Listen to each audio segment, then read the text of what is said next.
Mateo capítulo 20, verso 29 en adelante, dice la escritura: al salir ellos de Jericó, les seguía una gran multitud, y dos ciegos que estaban sentados junto al camino, cuando oyeron que Jesús pasaba, clamaron diciendo: Señor, Hijo de David, ten misericordia de nosotros.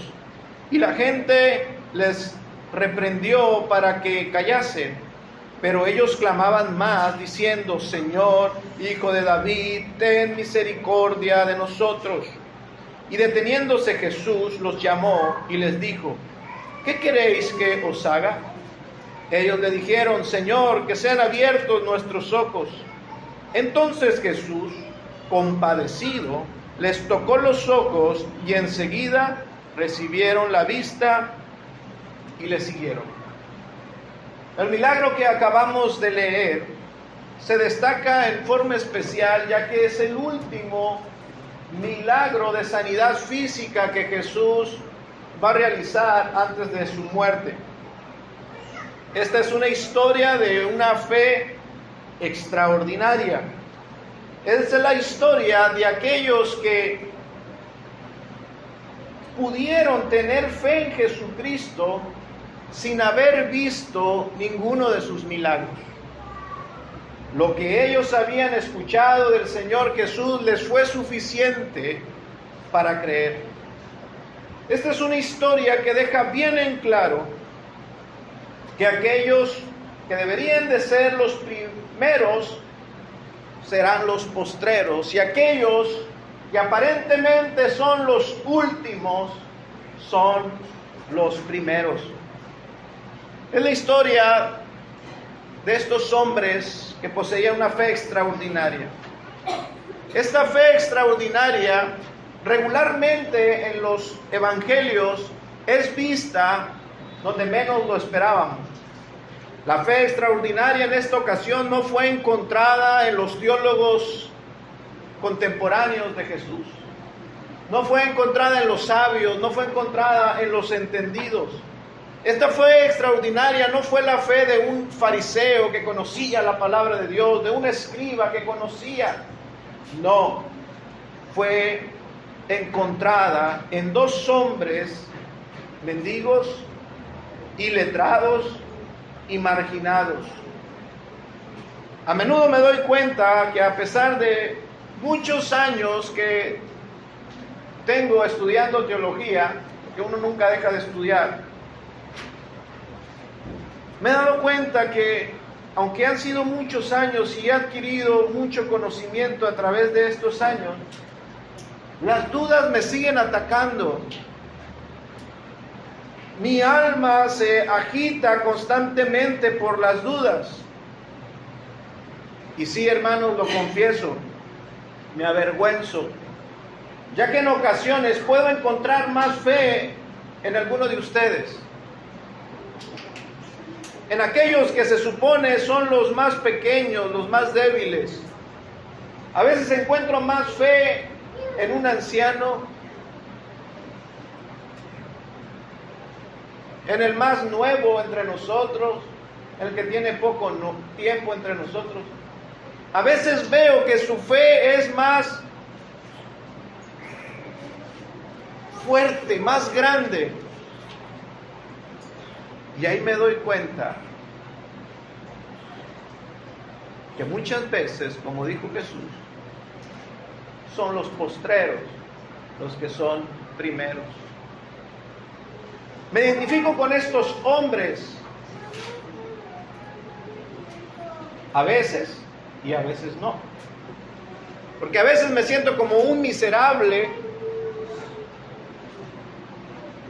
como aquel que ha entendido muy poco, pero a veces el corazón te lleva y te eleva a donde nunca debes de estar, a lugares de orgullo, a lugares donde eres coronado por la soberbia. Y ahí entonces es donde pronto está la caída del cristiano.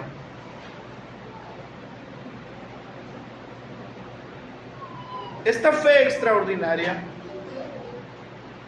fue encontrada en dos mendigos, iletrados y marginados, y no donde se suponía que debía de haber estado, en los que sabían, en los que conocían, en los líderes religiosos. Creo que esta puede ser una buena enseñanza para todos. Dice en nuestro texto que este acontecimiento ocurrió a las afueras de Jericó. Ahí estaban dos hombres junto al camino, a las afueras de esta ciudad próspera. Estaban dos mendigos, dos ciegos, postrados junto al camino. Jericó era la última ciudad antes de llegar a Jerusalén. Y sabemos ya a qué iba Jesús a Jerusalén. Jesús dijo: es hora, pongámonos en marcha, es necesario ir a Jerusalén para padecer y para morir. Y esta era la última ciudad ya antes de llegar. Jericó era el último poblado, la última ciudad antes de llegar a Jerusalén.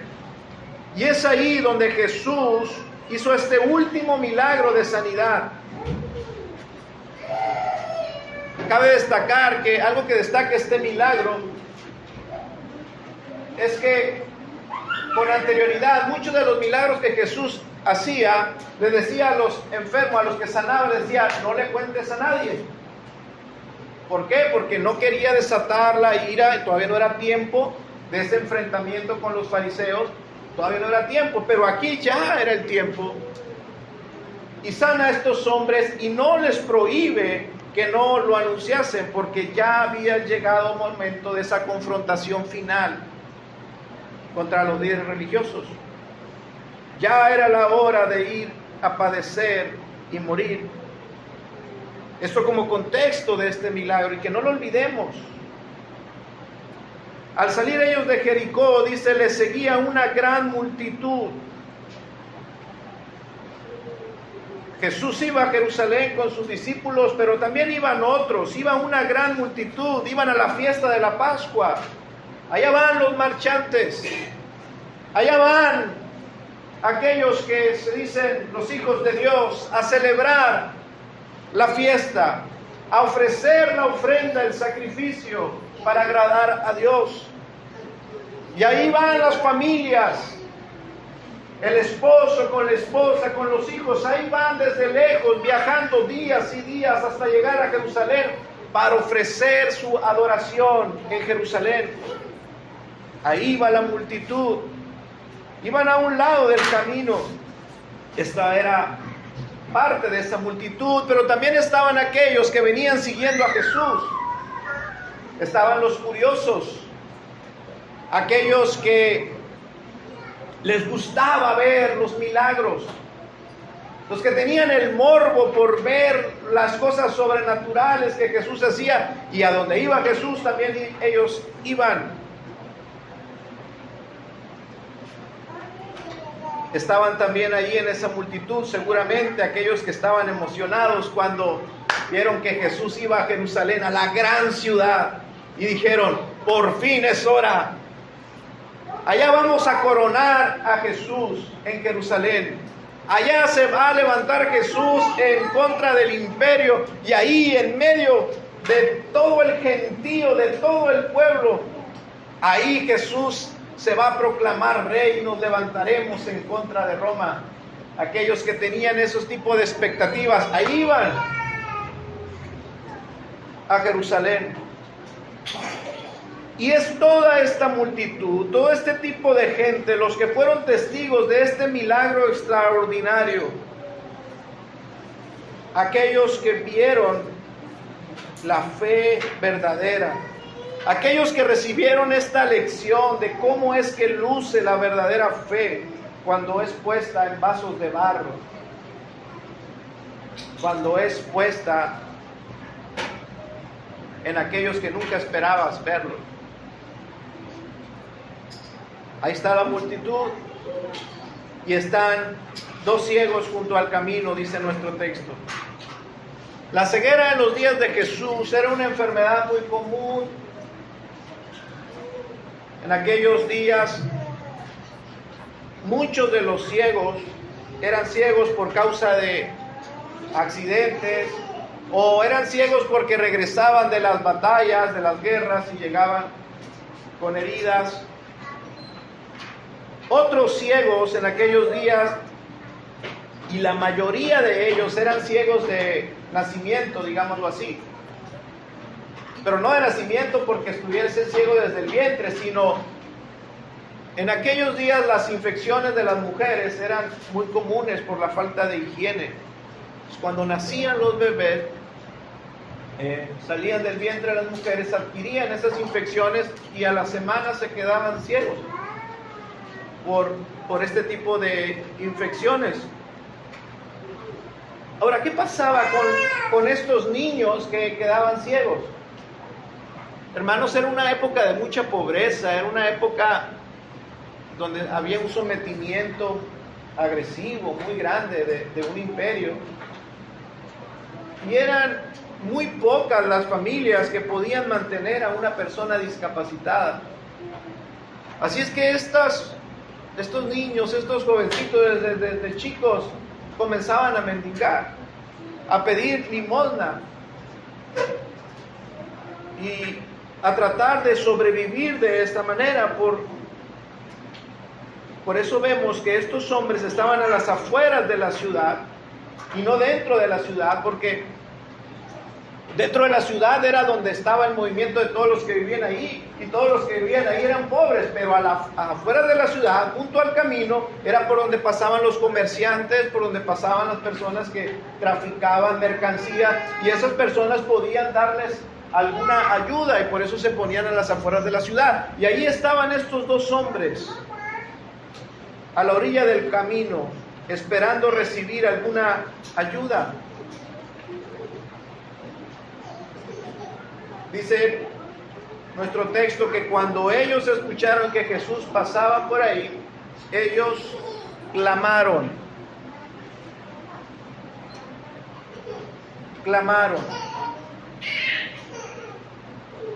Era normal que se escuchase que viniese una multitud, pero seguramente cuando venía Jesús venía mucho más gente y ellos no miraban, ellos solamente escuchaban al gentío, escuchaban a las personas, escuchaban los rumores, hablaban de Jesús, hablaban de esta persona que ellos seguramente ya habían escuchado porque la fama de Jesús ya había crecido. Y ahora están escuchando que ese Jesús, de aquellas historias que habían, de aquellos relatos de otros viajeros que habían escuchado, ahora estaba pasando por ahí. Dice otro de los evangelistas que uno de esos ciegos era Bartimeo. El nombre de uno de ellos era Bartimeo. Así es que Bartimeo y su amigo escucharon que Jesús pasaba por ahí. Y seguramente no eran los únicos ciegos, había más indigentes. Pero ¿qué hicieron estos hombres? Ellos hicieron algo distinto a todos los demás, a los otros ciegos, a los otros indigentes que estaban ahí. Ellos se distinguieron de los demás por lo que ellos hicieron. Ellos clamaron, dice nuestro texto. Ellos clamaron. Así es que esta es la historia de dos ciegos físicamente, pero podríamos decir que es la historia de dos personas que miraban también perfectamente. Físicamente no miraban nada, pero espiritualmente miraban mejor que todos. ¿Escuchó? Físicamente vivían en tinieblas, pero espiritualmente estaban iluminados. Ellos vieron lo que los demás no podían ver. Ellos tenían sus ojos del corazón bien abiertos en ese momento. Vieron la divinidad de Jesús y no dudaron en clamar y pedir ayuda a Jesús. Dice nuestro texto, cuando oyeron que Jesús pasaba, clamaron diciendo: Señor, Hijo de David, ten misericordia de nosotros.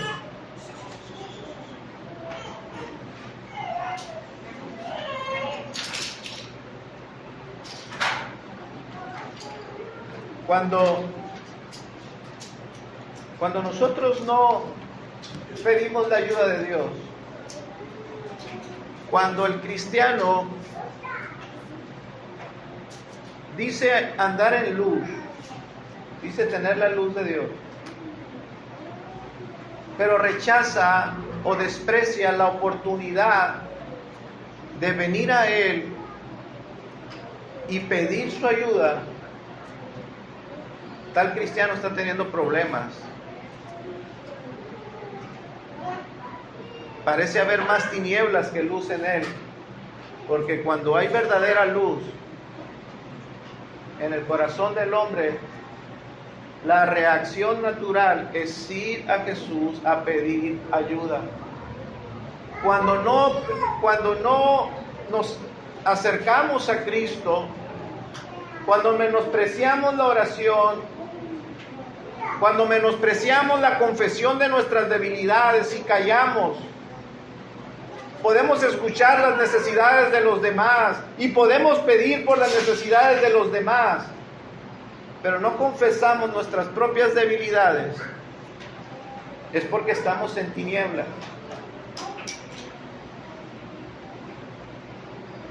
Porque ¿qué fue lo que estos hombres hicieron? Clamaron a Jesús. ¿Cómo se le llama a eso? Oración.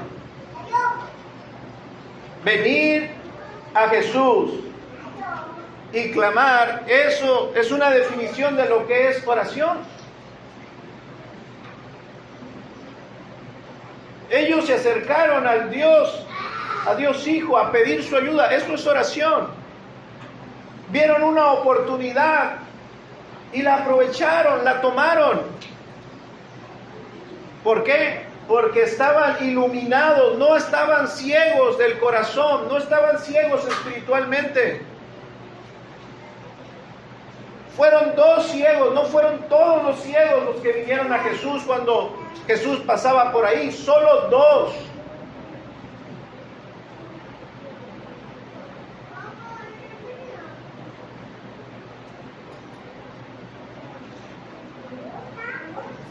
Así es que, dice nuestro texto, vinieron y clamaron. Ellos se pusieron a merced de la misericordia de Jesús, clamando como hombres que miraban su necesidad como una urgencia. Alguien dijo que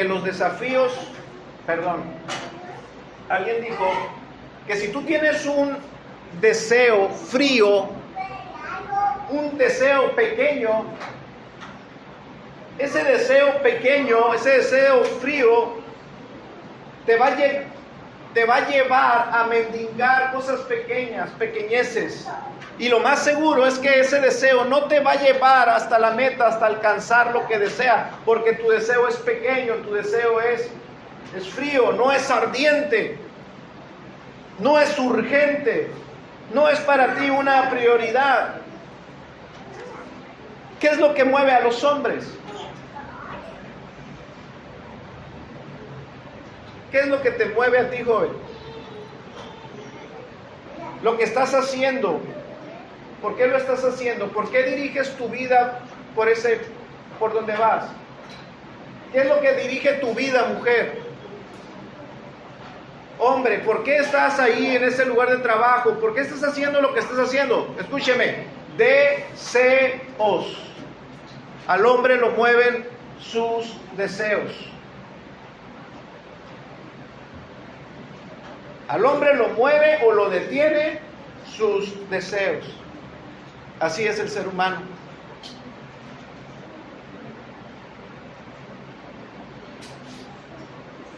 Solamente aquellos que tienen deseos fervientes van a poder superar los obstáculos que se presenten. ¿Escuchó?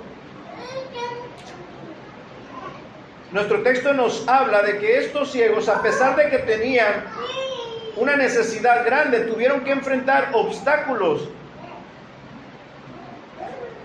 Dice que el gentío, dice el verso 31, y la gente le reprendió para que se callase. Los mexicanos tenemos un dicho, yo tengo un tío que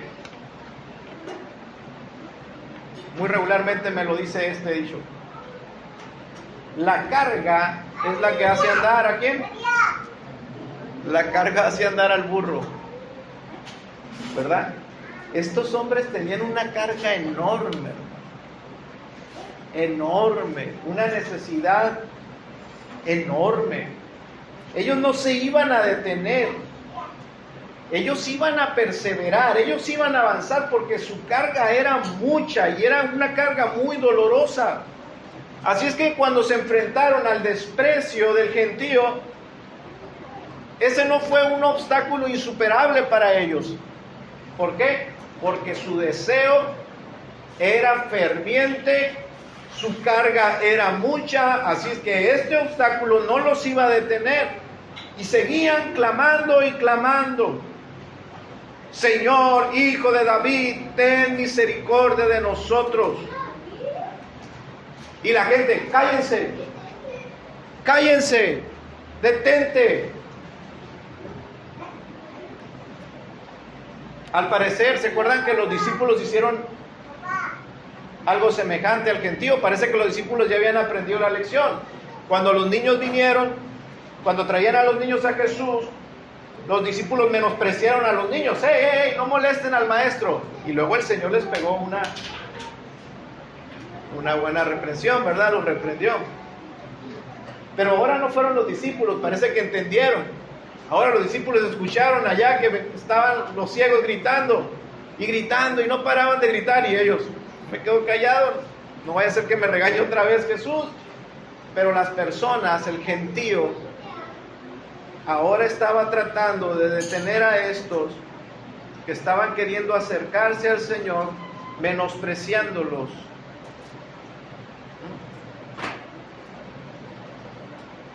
Fíjese que yo aquí noté una doble moral de estas personas que estaban impidiendo que se volviera un obstáculo para los ciegos. Aquí hay una doble moral, porque eran personas que iban a adorar a Dios a Jerusalén. Eran personas que iban a presentar sus ofrendas a Dios en Jerusalén, pretendiendo agradar a Dios a través de sus ofrendas. Pero cuando vieron la necesidad de estos hombres, los miraron con desprecio, como indignos. Qué ironía, ¿verdad?, de religión. De aquellos que, pretendiendo mirar al cielo, miran con desdén a su prójimo. Juzgan y miran con menosprecio a su prójimo.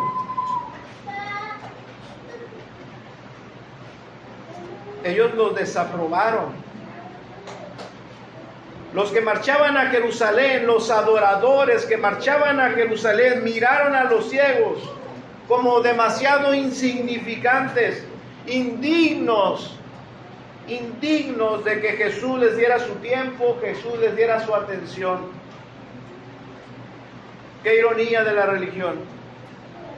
Santiago nos dice: si alguno se cree religioso entre vosotros y no refrena su lengua, ¿qué decían ellos?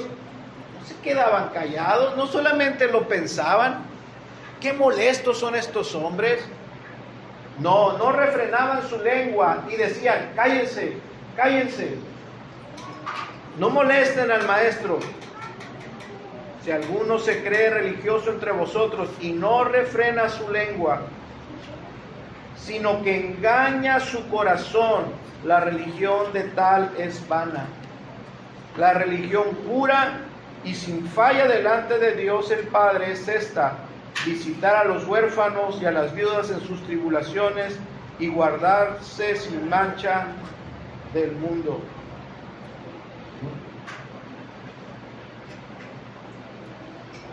qué elección tan grande. No podemos venir a adorar a Dios y sentir desprecio por algún hermano.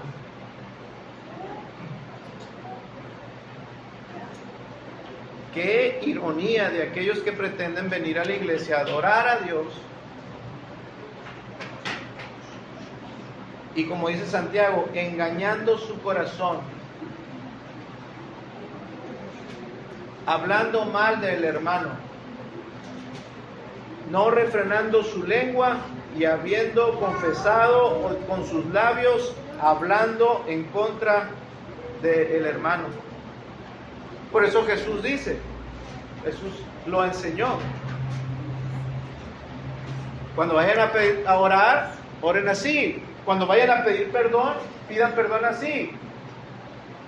Perdónanos como nosotros también perdonamos a los que nos ofenden. Porque si no perdonamos, el Señor tampoco nos perdonará. Pues aquí están estos hombres, cállense, mirando con desdén, con menosprecio a sus hermanos. Pero como he dicho, este pasaje nos enseña acerca de la perseverancia de estos ciegos. Ellos clamaban más, dice nuestro texto. Así es que no es justificación para ningún creyente decir, yo dejé de ir a la iglesia porque no, ahí no me querían. No, porque ahí no pude tener buenas relaciones con los hermanos. No pude vencer ese obstáculo, así es que yo mejor me alejo. Yo me alejo y me alejo de todo y de Dios. No, eso no es la fe verdadera. Dice que ellos clamaban más. Cuando hay un ardiente deseo, hermanos, toda negativa, todo obstáculo se vuelve, en lugar de ser un obstáculo, se vuelve como un combustible que aviva más el deseo que tienes. Así funcionan los deseos. Dile a un niño, dile a un niño que te está pidiendo un dulce, dile a un niño que no se lo darás y él sentirá más deseo por ese dulce. Y cada vez que le digas no, más lo va a querer. Cuando alguien tiene un fuerte deseo, va a perseverar, va a ir y va a sobrepasar toda negativa y todo obstáculo. Así funciona el ser humano, hermano. Steve Jobs, este hombre llegó a ser de los hombres más ricos del mundo. Este jovencito tenía un ardiente deseo de revolucionar la industria tecnológica hace muchos años, antes de que hubiese toda esta tecnología. Y fracasó. Cuando él hizo su primer computadora, la primera Macintosh, él creó una compañía y creando la compañía hizo su primer computadora y no se vendió. Y lo corrieron de su propia compañía. Pero cuando el hombre tiene un deseo ardiente, que les he dicho, todo obstáculo, toda negativa, cuando el deseo en verdad es grande, es real, es genuino, ningún obstáculo te va a detener.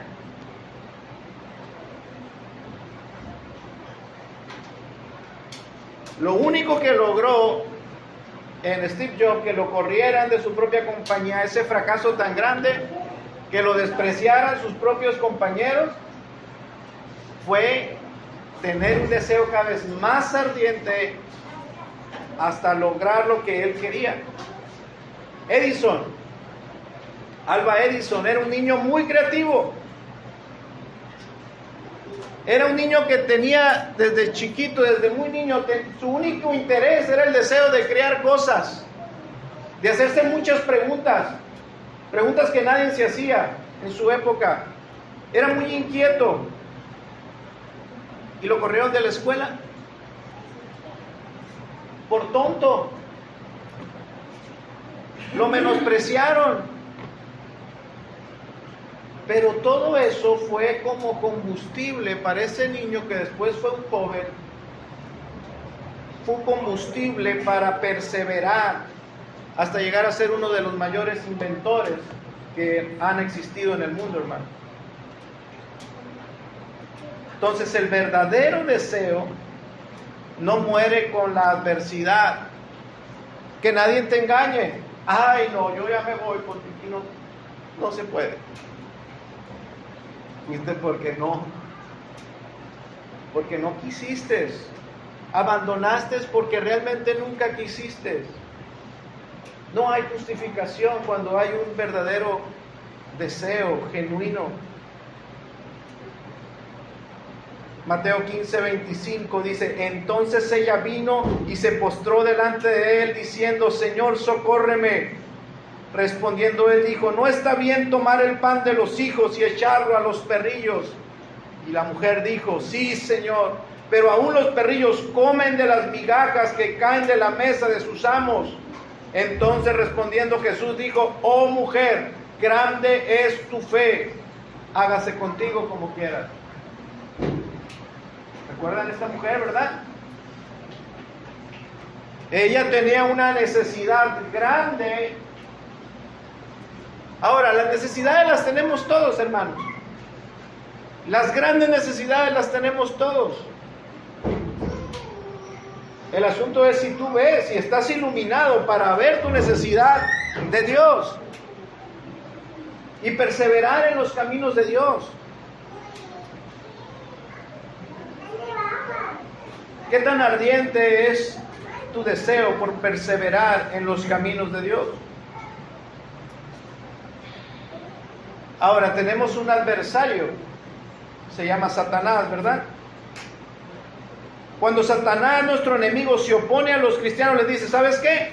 No serás salvo. Dios no te escucha. Cállate, Dios no te escucha. Cállate, tú no eres salvo. Cállate, tú no eres digno de recibir el tiempo y la atención de Dios. Cállate, no ores. Cállate, no hay remedio para ti. Esa es tu oportunidad. Oh, qué grande es nuestro adversario. No. Ahí sabrás qué tan grande, qué tan ardiente es tu deseo por perseverar en acercarte más a Dios. ¿Callarás y dejarás pasar tu oportunidad o clamarás más y más?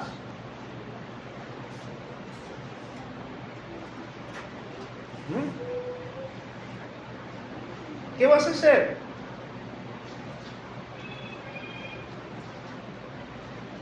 ¿Ha usted escuchado esa voz? No eres salvo. Te han asaltado esas dudas. Dios no te escucha. Tú no eres digno. Mira al hermano, Dios sí lo prospera. Mira qué bonita aquella familia. Mira la tuya. Estás lejos de Dios. ¿Lo has escuchado eso?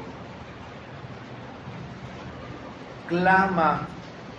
Sigue clamando hasta captar la atención de Jesús. Dice el verso 32. Ahora hablemos de Jesús. Dice: y deteniéndose Jesús los llamó y les dijo: ¿qué queréis que os haga?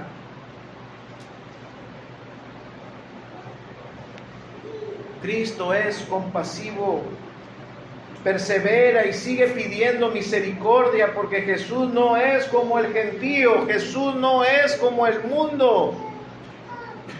Sigue orando y clamando, porque Jesús sí es sensible a tu necesidad. Estoy desanimado porque estoy en esta situación. Y a mí me gustaría que me ayudaran más los hermanos. Desearía que fueran más misericordiosos conmigo.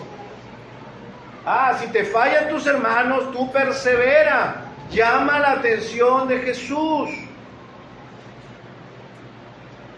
Él sí es sensible a tu necesidad en todo tiempo. Él es el buen samaritano para ti. No va a pasar y te va a mirar. No, Él no lo hará. Él no va a pasar de largo. Él se compadece de todos aquellos que le piden ayuda. Él es el que dijo: venid a mí todos los que estén trabajados y cargados, y yo os haré descansar. Él es distinto al mundo. Iniciando su ministerio, lo hizo con una declaración poderosa para que mirases su corazón. Él dijo: el Espíritu del Señor está sobre mí, porque me ha ungido para dar buenas nuevas a los pobres.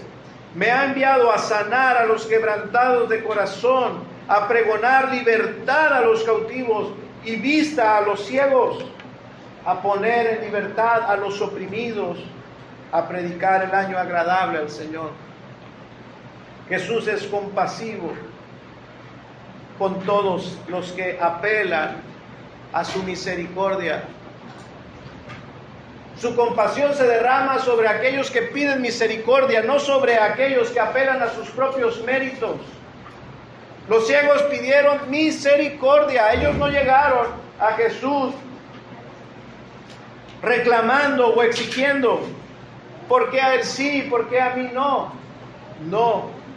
Ellos pidieron misericordia porque sabían que eran indignos. Y estos son los únicos que pueden captar la atención de Dios. Los humildes, los sencillos, los que en verdad están quebrantados de corazón, aquellos que en verdad ven en sí mismos una gran necesidad.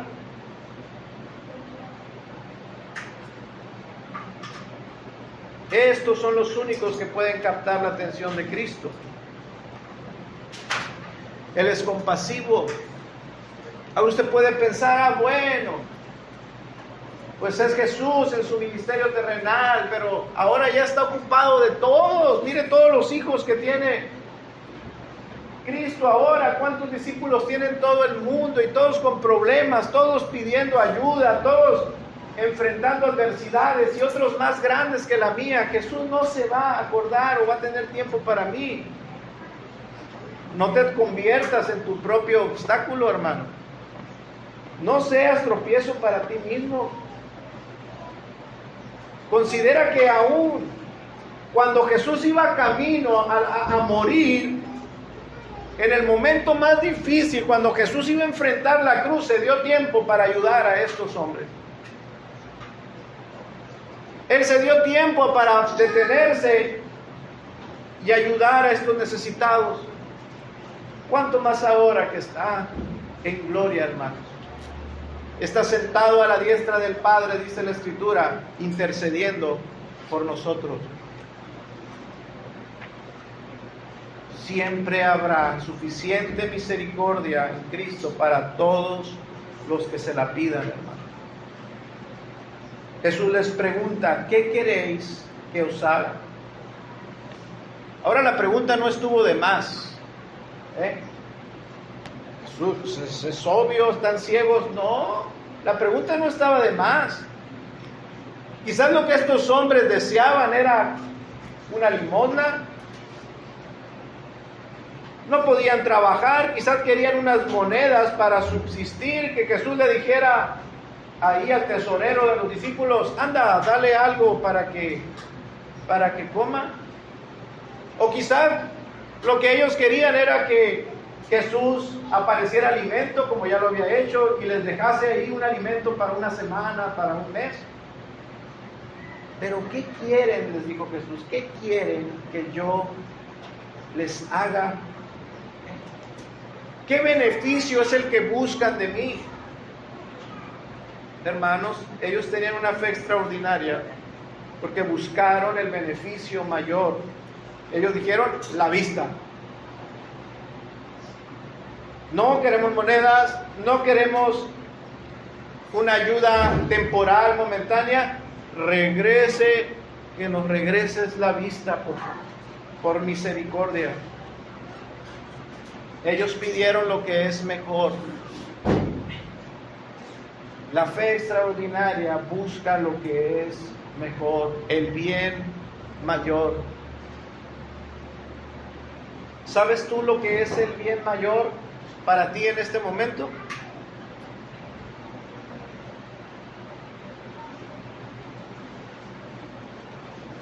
¿Sabes tú lo que es el bien mayor para ti en este momento? Lo más probable es que no. Lo más probable es que tus oraciones estén llenas de cosas como: Señor, provéenos esta semana, ayuda a mi esposo en el trabajo.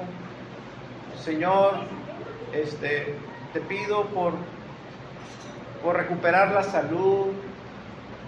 Señor, te pido que ayudes a mis hijos en la escuela. Te pido, Señor, que cosas válidas. Pero ¿sabes cuál es el bien mayor? La fe extraordinaria tiene los ojos bien abiertos y va a procurar siempre el bien mayor. Su oración va a ser siempre hacia buscar el bien mayor para su alma. ¿Qué ejemplo nos dan estos hombres, verdad? Y vemos por último el milagro que Jesús hizo ahí. Dice: extendió él su mano y los tocó. Tocó a estos dos ciegos. ¿Sabe que Jesús no necesitaba tocarlos, verdad, para sanar a alguien?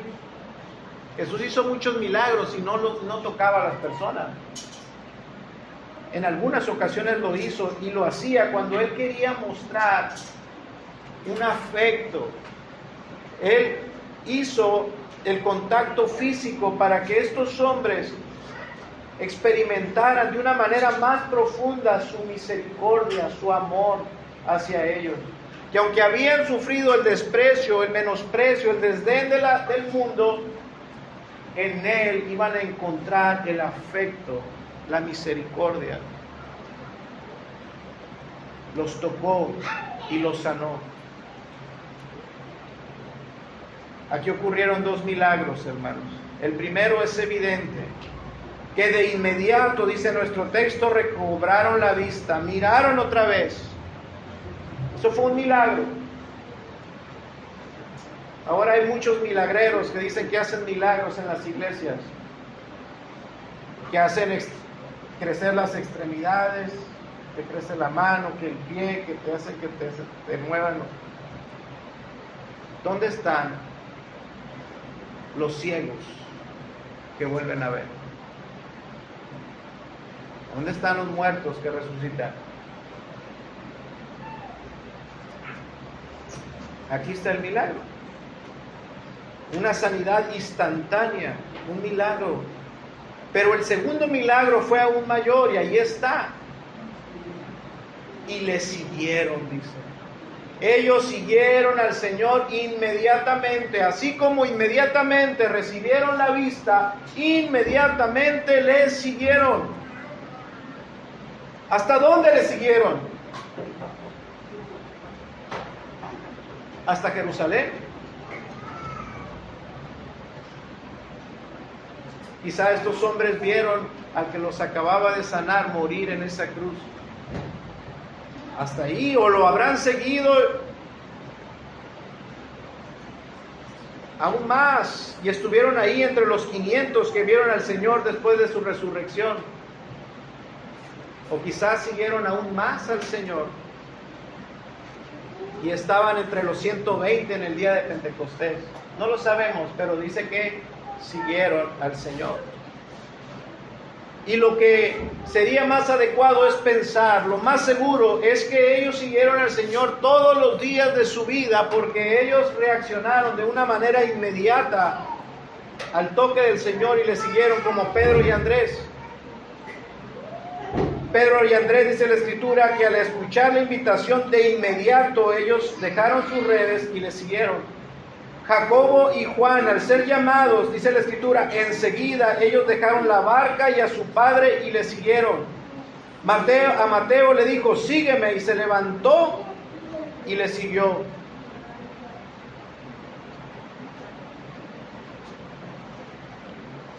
Es el resultado de una fe verdadera, de una fe extraordinaria, es que sigues a Cristo, te vuelves un discípulo de Cristo. Una fe verdadera no te va a llevar a apartarte de Cristo o estar aislado de los discípulos, sino que vas a andar entre los discípulos de Cristo. Vas a andar con ellos. De manera natural e inmediata tú vas a sentir un amor, un aprecio, un deseo de caminar con los discípulos de Cristo, todos aquellos que siguen al Señor. Ese es el resultado de una fe verdadera. Amarás al Señor y a tu prójimo. Vas a tener amor por tus hermanos y andarás con ellos. Quiero dar 4 aplicaciones rapidito y con esto termino, hermanos. Primera aplicación: la curación de la ceguera espiritual nos conduce al discipulado.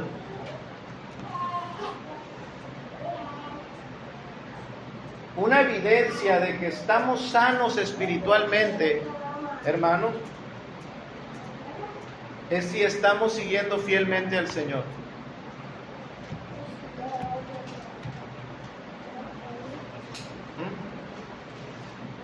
Si estás perseverando en el discipulado, en el conocimiento de Dios y en la comunión con los santos. Desprecias las convocatorias que el Señor hace a su iglesia para reunirse a orar, a tener comunión, no solamente venir el día del Señor y marcharte a tu casa a convivir, a hacer otras actividades. Desprecias la comunión con los santos. Esa es una evidencia de que hay ceguera espiritual en tu corazón. Las reuniones de oración, donde oramos, confesamos nuestras debilidades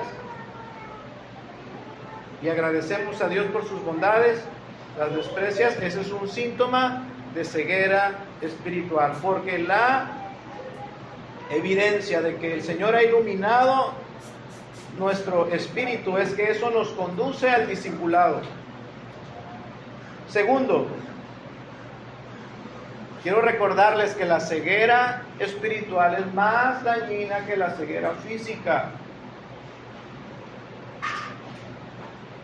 Miren,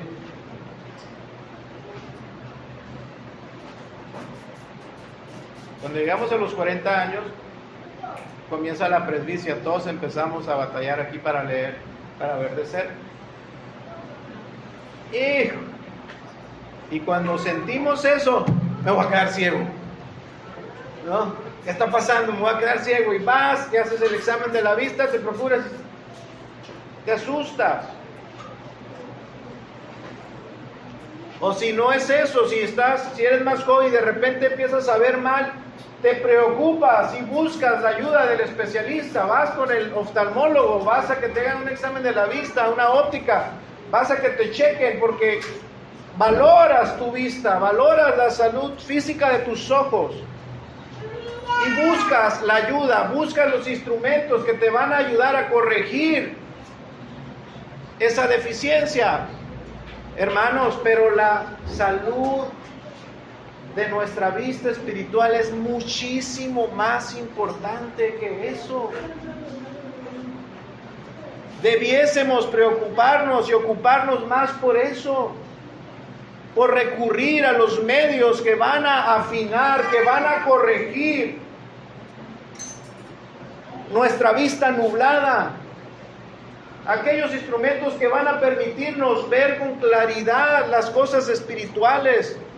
¿Qué son esos instrumentos, hermanos? La oración, la palabra de Dios, la comunión con los santos, la confesión de pecados. Son los medios que te van a ayudar a corregir tu visión espiritual. Así es que debemos de prestar más atención a eso.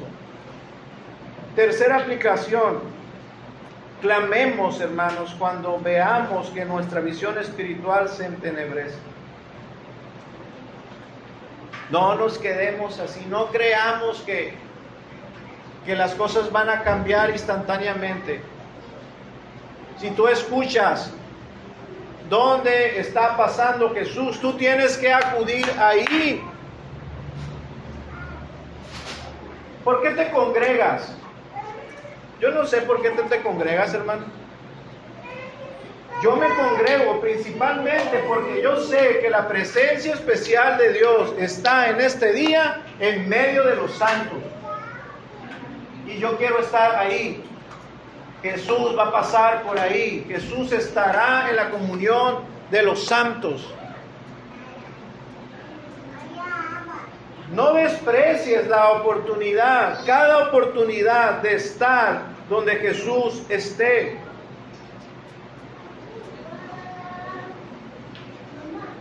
Cuarta aplicación, son 5 hermanos solamente. Cuarta aplicación.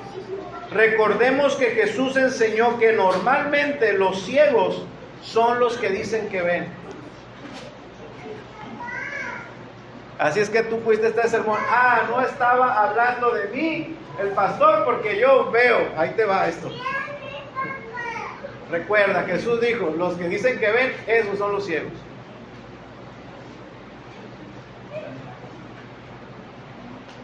Examina tu corazón.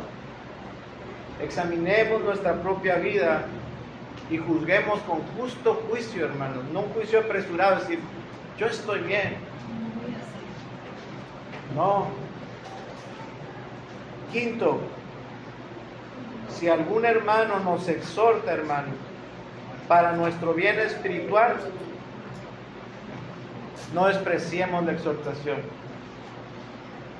Porque dice la Escritura, engañoso es el corazón más que cualquier cosa. Tu corazón te puede estar diciendo, yo estoy bien, yo estoy bien, yo estoy bien. Pero si un hermano te acerca y te dice, hermano, creo que necesitas corregir esto. No te ofendas. No te ofendas. No te ofendas con la predicación. O sí, oféndete, pero arrepiéntete.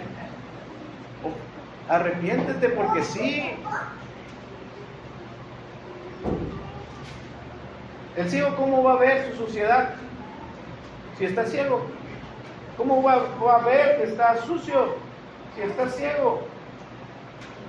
No es bueno que otro se acerque y te diga, hermano, veo una pequeña mancha ahí. Ay, perdón.